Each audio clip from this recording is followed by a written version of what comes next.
On the 16th of August 1980, Depeche Mode began a Saturday night residency at Crocs nightclub.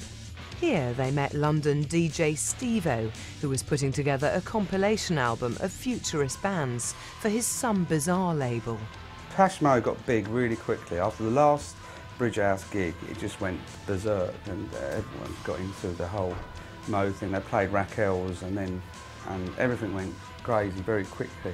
But they had exactly the same persona. They didn't do the rock star thing. They were just still playing football out the back when they got home. And we used to have kickabouts, and that's how I knew them more than just their gigs, you know. And it was easy because they was the same sort of people, just nice blokes.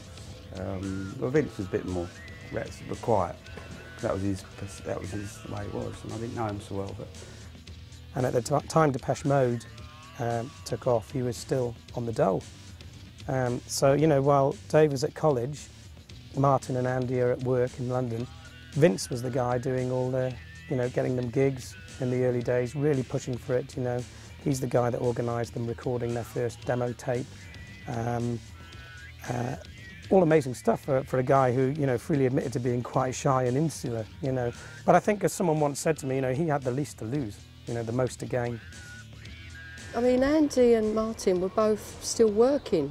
I mean, they were going out of their jobs in London along to a gig in London. You know, they'd change their suits backstage and put whatever they were wearing for the gig. But it just all seemed that it wasn't true, and so everyone just carried on as normal life for a long time. Daniel Miller saw Depeche Mode supporting Fad Gadget at a gig in Canning Town. Daniel signed the band on the strength of a handshake, leaving them free to record Photographic for Steve-O's album, which was well received when released in February 1981. When Vince actually signed with me and with Daniel, it was all just done with a shake of a hand. You know, there was no legal contract ever drawn up as far as I remember. Well, it seemed normal. It seemed a normal thing. Because don't forget, we used to go to parties when we were kids, and Alison Moyet would be in the living room singing Jimmy Reed songs. It was a great voice, great talent. And you think, well, that's just, you know, that's normal. You know, it was like there was music everywhere, you know. The South End rock scene, and everyone used to go around, and there was a lot of gigs going on. And it just seemed a natural thing for them to have that sort of exposure.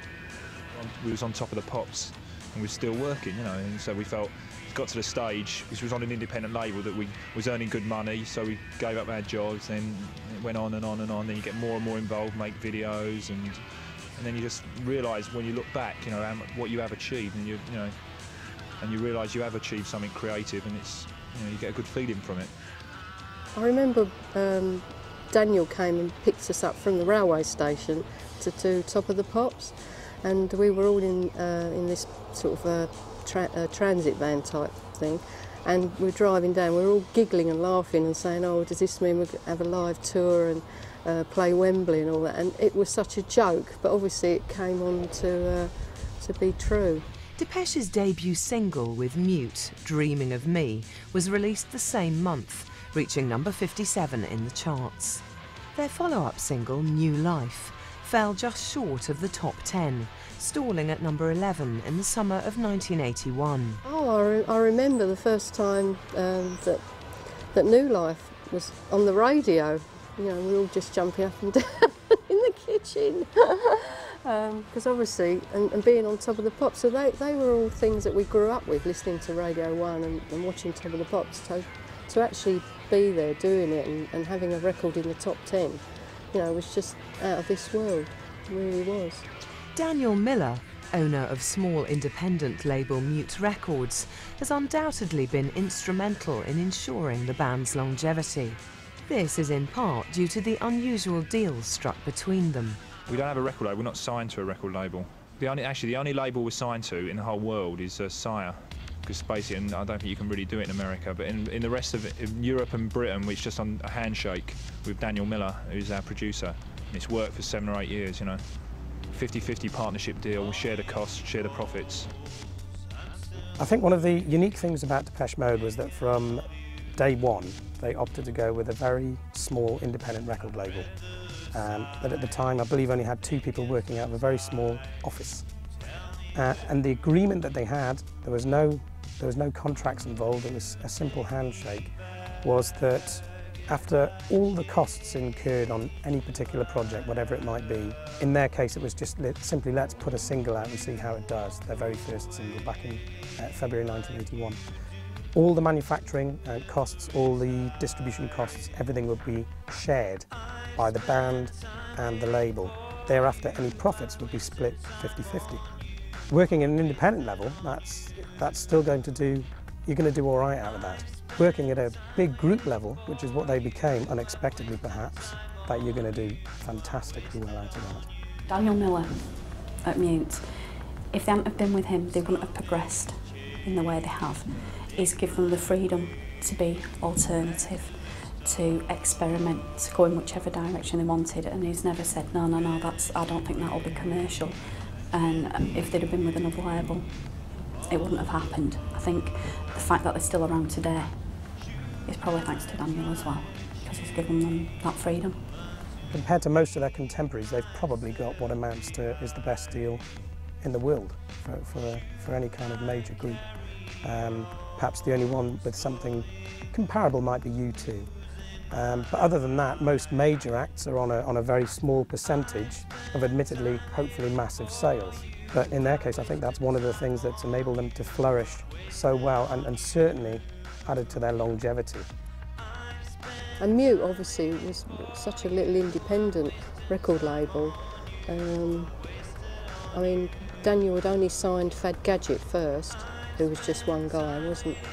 And then he signed with Depeche. So Mute itself wasn't a big business. So there wasn't all the sort of trappings that there are with the other labels. I mean, Vince actually got approached by quite a few other record labels, but he really liked Daniel and Mute's approach, low-key approach. The early days of Depeche Mode, in fact, an interesting story, their very first Top of the Pops appearance in summer 1981 when they performed New Life, they went by tube. There was no limousine chauffeuring them because there's no major record company involved. They just had their own stage clothes that they'd made themselves. They tucked their little synthesizers under their arm and literally went with a few fans on the tube, got stopped by security outside of the Top of the Pops building and weren't allowed in because the security guys didn't know who they were. And of course they said, well, you know, we're performing on the show tonight, and you know, some of their fans said, honestly, they are the band, you know. And on they went and did their stuff and ended up with their I think it got to number 12 and ended up selling 500,000 copies, their first hit single. Now at the time, you can imagine their contemporaries, Duran Duran, Spandau Ballet, whoever of that sort of era, they're all being limousine left, right and centre and pruned and primed and all this kind of thing. But you know, we could say, where are they now? Mute was an independent record company and it was small at the time, and the boss of the record company was in the studio with us, co-producing the record and programming synthesizer sounds and working on rhythms and melodies and song structure with the band. But I think Daniel Miller, yes, was very instrumental in the early days. He was the guy who invested his side of the earnings in technology, quite heavily so as well. So again, by the time you're talking the early 80s, there's all kinds of very expensive